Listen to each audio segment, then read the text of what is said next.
in a very organized ant colony where everything was brown and black and where every ant had a specific job, food gatherer, guard, or nursery worker, lived a small ant named Pip. But Pip wasn't very good at any of these jobs. He was always daydreaming, and the only thing he excelled at was finding colorful flower petals, sparkling dewdrops, and golden pollen dust. Pip spent his days collecting these colorful treasures. He used berry juice to make red paint and crushed mint leaves to make green. He would paint beautiful little pictures on smooth pebbles and leave them in the dark tunnels of the colony. But the other ants, too busy with their work, would walk right past them without notice.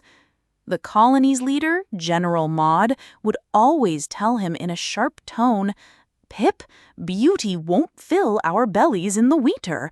Bring us a grain of wheat, for that is real work."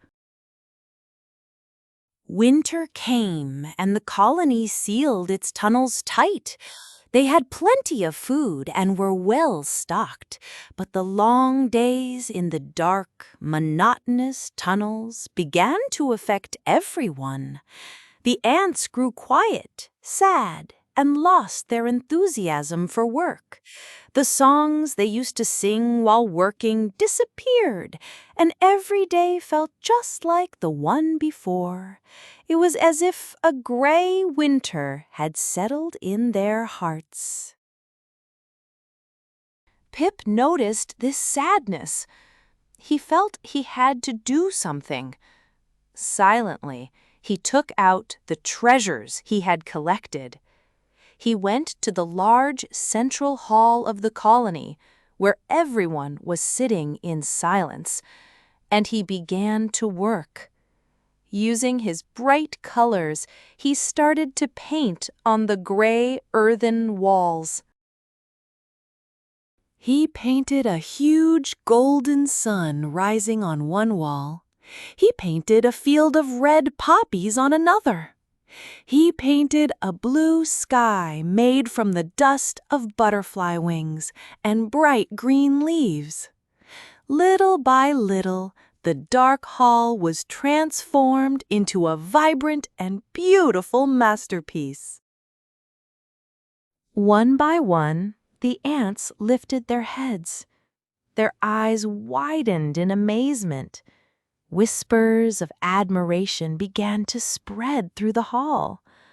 A small ant got up and began to touch the bright red color with one of her antennae, and she smiled for the first time in weeks. Another ant began to hum an old song about springtime.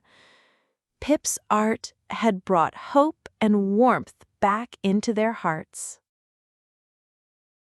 When General Maud saw this transformation, she realized her mistake. She approached Pip and said in a softer voice than anyone had ever heard before, "I was wrong, Pip. Food fills our bellies, but you have filled our souls." And from that day on, a new job was created in the colony: colony artist. Pip's work became just as important as gathering food because he reminded everyone that even in the darkest of days, there is always room for beauty, hope, and creativity.